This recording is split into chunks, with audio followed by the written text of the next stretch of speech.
आज आपण मनोर येथील तामसई पोचाडा ग्रुप ग्रामपंचायत या ठिकाणी आलेलो आहोत. या ठिकाणी कासगाव आहे. 2023 पासून येथील ग्रामस्थ महावितरणाच्या कार्यालयाचे पायरे झिजवत आहेत. 2023 पासून या ठिकाणी लाईट आहे, पण लाईट नसल्यासारखी आहे. ह्या ठिकाणचे जे ग्रामस्थ आहेत ते 2023 पासून पाठपुरावा करत आहेत. त्यांना ह्या ठिकाणी ट्रान्सफॉर्मर पाहिजे त्यासाठी.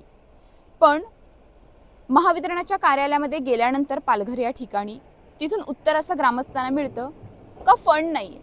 का फंड नाही आहे? आपल्यासोबत ग्रामस्थच आहेत, त्यांनाच विचारूया का 2023 पासून तुम्हाला काय उत्तरं मिळतात, काय बोलणार आहे? 2023 पासून आम्ही प्रयत्न करतो. हे सगळे आम्ही पत्रव्यवहार केले, त्याचे सगळे डॉक्युमेंट आमच्याकडे आहेत. ज्यावेळेस माजी आमदार राजेश रघुनाथ पाटील हे होते, त्यावेळेसपासून आम्ही प्रयत्न करतोय. ते आतापर्यंत जे आता सध्याचे आमदार आहेत विलास तरे यांच्यापर्यंत आमचा प्रयत्न चालू आहे. तरीसुद्धा ते महावितरणवाले आम्हाला म्हणतात की आमच्याकडे फंड नाही, निधी नाही, त्या कारणामुळे आम्हाला बसवता येत नाही. 1 वर्ष निघून गेलं, आता दुसरं वर्ष चालू आहे आमचं.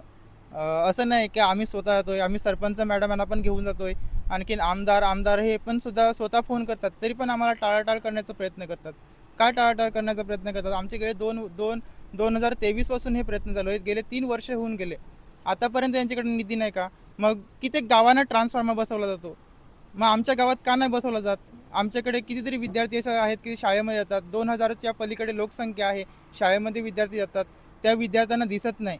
असं मग त्यापेक्षा आम्हाला मग बाहेर बसलेलं बरं ना, सोलर दिव्याखाली केलेला अभ्यास बरा होईल. मग घरात तुम्ही 5 मिनटं पण राहू शकत नाही. आम्ही रात्री लाईट असताना आम्ही घराच्या बाहेर झोपतो.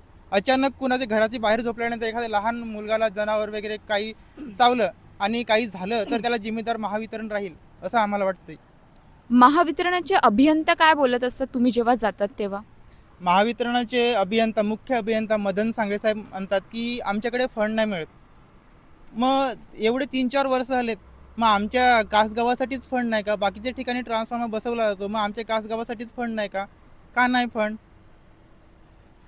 आमदारांना सांगितलेलं आहे, आता सर्व ठिकाणी फिरून झालेलं आहे. मग लास्टचा पर्याय काय आहे तुमच्याकडे? शेवटचा पर्याय आमच्याकडे असा आहे की आमची 2000 लोकसंख्या आहेत. या सगळ्या 2000 लोकसंख्येला घेऊन आम्ही थेट महावितरणाच्या जिथे पटांगण आहे तिथे जाऊन राहतील आणि तिथे खाण्यापिण्याची जबाबदारी त्यांची राहील. जिथपर्यंत आम्हाला ट्रान्सफॉर्मर मंजूर होत नाही तिथपर्यंत आम्ही तिकडनं हलणार नाही. आमच्याकडे ट्रान्सफॉर्मर नसल्या कारणाने आम्ही एक पर्याय म्हणून सुचवला, तर तो पर्याय असा होता की आम्ही आदिवासी प्रकल्प ऑफिस आहे डहाणूचं, त्या प्रकल्प ऑफिसमध्ये आम्ही एक ठराव दिला 21 सोलर पद दिव्यांचा. ते सुद्धा आम्हाला मंजुरी दिली नाही. मग आम्हाला ते जरी सोलर पद दिवे जरी मंजुरी झाले असते तर आमचे जे विद्यार्थी आहेत, शाळेत जाणारे जे विद्यार्थी आहेत, ते विद्यार्थी रस्त्यावर येऊन तरी पण अभ्यास केला असता. मग आम्हाला प्रकल्प ऑफिस पण आम्हाला सपोर्ट करत नाही, महावितरण पण सपोर्ट करत नाही. मग आमचा आदिवासी जगण्याचा अर्थ काय आहे? आम्ही आदिवासी असल्या कारणामुळे आमच्यावर हा परिणाम भोगावा लागतो का आम्हाला? का असं का? मग आम्हाला मारून तरी टाका ना, उगाच का आम्हाला जिवंत ठेवलंय तुम्ही? आमचे एवढे हाल का करता? हे स्वातंत्र्य काळामध्ये आम्हाला एवढं भोगावं लागतात परिणाम. आमच्याकडे लाईट नाही, तुम्ही प्रत्यक्ष बघू शकता, तुम्ही पंखे बघू शकता, फॅन चालत नाही, लाईटचा प्रकाश उजेड येत नाही व्यवस्थित, फ्रीज चालत नाही. मग आम्हाला काय जिवंत ठेवलंय तुम्ही प्रत्यक्ष बघू शकता मॅडम. काय बोलणार? 2023 पासून तुम्ही ट्रान्सफॉर्मरसाठी पाठपुरावा करत आहेत, पण तुम्हाला प्रयत्नाला तुमच्या अपयशच येत आहेत, त्याबद्दल काय बोलणार आहे? कारण आम्ही खूप प्रयत्न केले, जिकडे तिकडे फिरलो. सरपंच मॅडम आलेल्या, अध्यक्ष साहेब आलेले, पेसा अध्यक्ष, ग्रुप ग्रामपंचायत पोचाड्याची मी सदस्य, मी पण फिरली. ते पण जाम फिरले, पण त्याचं काय आम्हाला फल मिळतच नाही. तर आमच्याकडे इकडे लाईटीचा खूप प्रॉब्लेम आहे, तर आम्हाला लाईटीचा प्रॉब्लेम सॉल्व करून द्या असं आमची इच्छा आहे.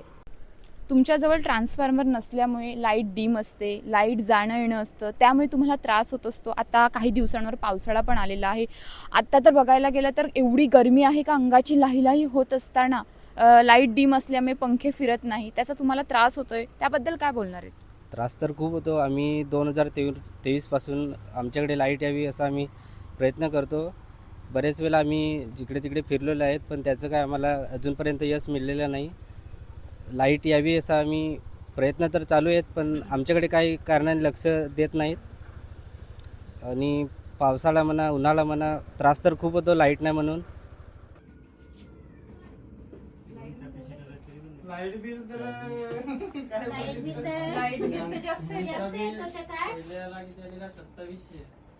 त्याच्यानंतर कमी केला काहीतरी 1400 मध्ये त्याला 1400 अशाच ताज्या बातम्यांसाठी आमच्या न्यूज पोलीस रिपोर्टर चॅनलला लगेच सबस्क्राईब करा आणि बेल आयकॉन दाबायला विसरू नका.